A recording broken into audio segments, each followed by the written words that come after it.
మానస సరోవర్ యాత్ర ప్లాన్ చేస్తున్నారా? నమ్మకంగా సేఫ్ గా మీ కలల మానస సరోవర్ యాత్రని ట్రావెల్ టర్న్స్ తో నిజం చేసుకోండి. మరిన్ని వివరాలకు ఈ నెంబర్కు కాల్ చేయండి. నమస్తే రమ్మగారు. నమస్తే జయ. మాఘ పౌర్ణమి ఉంది, దీని యొక్క విశిష్టత. మాఘమాసమే విశిష్టమైన మాసం. అంతేగా, మాఘమాసం విశేషాలు చెప్పుకున్నాం కదా మనం. మాఘం సౌరమాసం అని చెప్తాం. నారాయణ ప్రీతి కోసమే, శ్రీ మహావిష్ణువు ప్రీతి కోసమే చేసుకుంటాం. మొదటి రోజు నుంచి చివరి దాకా ప్రతిరోజు ప్రాతకాల స్నానము, సూర్య దర్శనము, సూర్యుడికి అర్ఘ్యం ఇవ్వటం, సూర్యనారాయణమూర్తి ప్రీత్యర్థము పాలు పొంగించటము, ఇవన్నీ చేస్తాం కదా. స్నానం చాలా ముఖ్యమైనదిగా చెప్పుకుంటాం కదా. ప్రాతకాల స్నానం, సూర్యోదయానికి 1 నిమిషం ముందు స్నానం చేయటం, ఉదయించిన సూర్యబింబానికి నమస్కారం చేయటం. అయితే ఈ మాఘ పౌర్ణమి కూడా చాలా విశేషమైన రోజుగా చెప్తారు. మహామాఘి అంటారు. మామూలుగా మనకి ప్రతి పౌర్ణమి విశేషమే. పౌర్ణమి నాడు ప్రత్యేకంగా స్నానం చేయటము, అర్చన చేసుకోవటము, లక్ష్మీనారాయణలైనా అర్చించాలి, శివారాధన అయినా, సత్యనారాయణ వ్రతాలు చేసుకోవటాలు, ఇవి మనం ప్రఖ్యాతంగా వింటాం కదా. అయితే ఈ మాఘంలో ఈ పౌర్ణమి నాడు సముద్ర స్నానం చాలా విశేషంగా చెప్తారు చేయ. మామూలుగా మనకి సముద్ర స్నానం తెలుసు, కార్తీక పౌర్ణమికి చేస్తాం కదా. దానికి ప్రత్యేకంగా ఉంది. ఆకామావై అంటారు. ఆకామావై అంటే ఆషాఢ పౌర్ణమి, కార్తీక పౌర్ణమి, మాఘ పౌర్ణమి, వైశాఖ పౌర్ణమి, ఈ 4 పౌర్ణములు సముద్ర స్నానానికి చాలా విశేషమైనవి. చాలా విశేషం. వాట్లల్లో మహామాఘి మరీ విశేషం. హైదరాబాద్ వాసులకి సముద్రం లేదు, మనం ఏం చేయాలి? మనకు వెంటనే డౌట్స్, మనకు సముద్రం లేదు కదండి అంటే వెళ్ళాలి. ఎక్కడికైనా వెళ్ళలేము, కనీసం ఇంట్లో అయినా పొద్దున్నే స్నానం చేయండి. నదీ స్నానం చేయొచ్చు. సముద్రము చాలా విశేషంగా చెప్పబడుతుంది ఇక్కడ. మామూలుగానే మనం ఒక వాక్యం చెప్పుకుంటాం, నదీనాం సాగరోగతి అని. నదులన్నీ కూడా, అన్నిటి కూడా సాగరమే వాటి గతి. పైగా ఆకాశాత్పతి తుంతోయం యథాగచ్చతి సాగరం సర్వదేవ నమస్కారో కేశవం ప్రతి గచ్చతి. ఆకాశంలోంచి పడిన ప్రతి నీటి బొట్టు సముద్రం వైపుకే ప్రయాణం చేస్తుంది. మన నమస్కారాలన్నీ కేశవుడికే చెందుతాయి. సముద్రంలో స్నానం చేస్తే కేశవుడికి నమస్కారం చేసినట్టు. ఈ సముద్రంలో ఏంటంటే అపారమైన సౌరశక్తి నిండి ఉంటుందట ఈ పౌర్ణములలో. చూడు, నీకు ఎంత సూర్యుడి వేడిమికి ఎంత నీరు ఆకాశంలోకి పోతుంటుంది, అయినా కూడా తరగదు. చిన్నది పెద్దది అవదు, ఎంత ఉందో అంతే ఉంటుంది. ఈ సముద్ర జలాలు ఈ ఉప్పు నీటి వల్ల ఏంటంటే నెగిటివ్ ఎనర్జీస్ పోతాయి. ఓకే. ఈ సంవత్సరం అంతా మనం ఏర్పాటు చేసుకున్నవి అంటే మన మీదకి మనం తెచ్చుకున్నటువంటి అన్ని రకాల నెగిటివ్ ఫోర్సెస్ని ఈ సముద్ర స్నానం కంట్రోల్ చేస్తుంది. నదీ స్నానాలు విశేషమైనవి. నీళ్లలో కరెంట్ ఉంటుంది, మనకు తెలుసు కదా. ఈ నదుల్లో కూడా నడుంలోతు నిలబడి నదీ స్నానం చేయాలని చెప్తారు. సముద్రంలో కూడా 40 మినిట్స్ అయినా ఉప్పు నీళ్ళల్లో కనుక స్పెండ్ చేస్తే వచ్చాక మళ్ళీ బయటకు వచ్చాక మామూలు స్నానం చేసుకుంటాము. ఇది ప్రత్యేకంగా చెప్పబడే క్రియ కాబట్టి జీవితంలో కొన్నిసార్లైనా, కొన్ని పర్వదినాల్లో అయినా, కొన్ని పౌర్ణములైనా, కనీసం ఒక్క పౌర్ణమైనా సముద్ర స్నానం చేయండి. మామూలుగా అమావాస్య పౌర్ణములకి ఆటుపోట్లు పెరుగుతాయి కాబట్టి సముద్ర తీరాలకి వెళ్ళకూడదు అని నియమం. ఆ నియమంలో ఈ 4 పౌర్ణములు మాత్రం ప్రత్యేకంగా సముద్ర స్నానం చెప్పారు. ఉదయం చెయ్యాలి.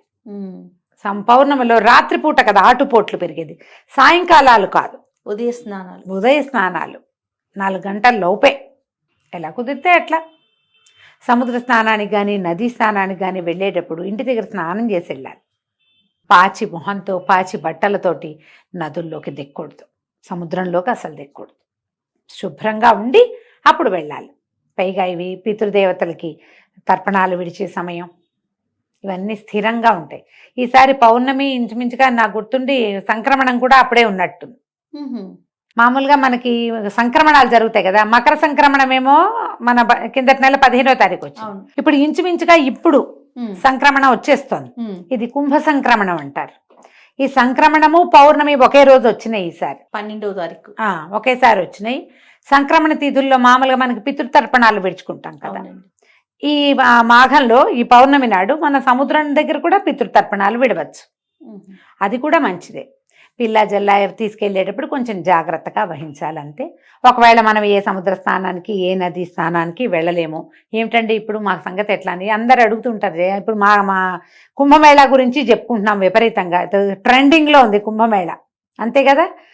అక్కడికి వెళ్తేనే కుదురుతుంది లేకపోతే కుదరదన్న మాట లేదమ్మా. అసలు అవకాశం ఉన్న వాళ్ళు వెళ్తారు, వాళ్ళు ఏదో అత్యద్భుతమైన వాళ్ళు, వెళ్ళలేని వాళ్ళు, పనికి వాళ్ళని వాళ్ళు అలాంటివి ఏం లేవు. మా పుణ్యం వస్తే మీకు రాదు అనకూడదు. ఇక్కడ కూడా మనకు అవకాశం ఉంది, మనం ఇక్కడ చేయొచ్చు. మనం ఎక్కడ పుష్కర స్నానం చేసినా, ఎక్కడ నదీ స్నానం చేసినా మనకి పుణ్యమే లభిస్తుంది. అక్కడికి వెళ్తే అమోఘ పుణ్యం. అవకాశం ఉంటే వెళ్తాము, లేకపోతే దండం పెట్టి ఊరుకుంటాం. ఇప్పుడు మనకు సముద్రం లేదు, నది లేదు అంటే ఇంట్లోనే పొద్దున్నే స్నానం చేయండి.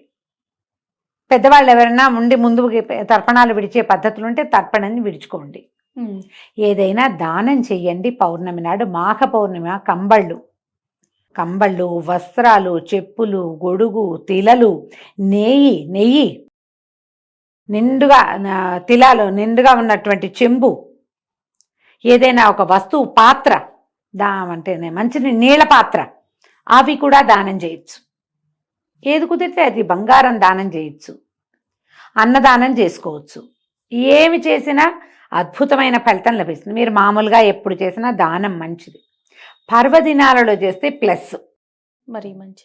పర్వదినాల్లో ఏవి చేయాలని చెప్పబడిందో అవి చేస్తే ఇంకా ప్లస్.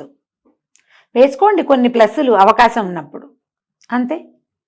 ఈ మాఘ పౌర్ణమి రోజున దానం చేసుకోవచ్చు. పగలు ఉపవసించి సాయంకాలం భోజనం చేస్తే మంచిది అవకాశం ఉంటే. సాయంకాలం పౌర్ణమి చంద్రుడు కనపడ్డాక చంద్రుడిలో భావన చేసి లక్ష్మీ స్తోత్రం కానీ లలితా స్తోత్రం కానీ చేసుకోవచ్చు.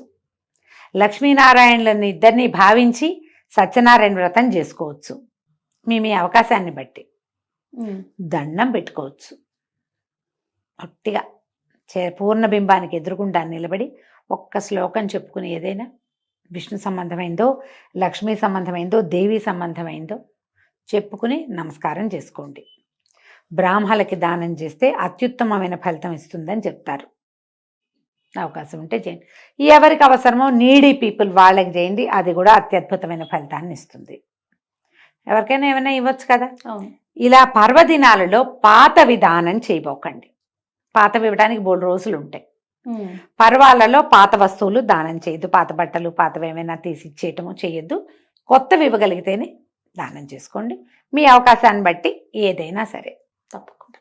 నమస్తే. నమస్తే జయ.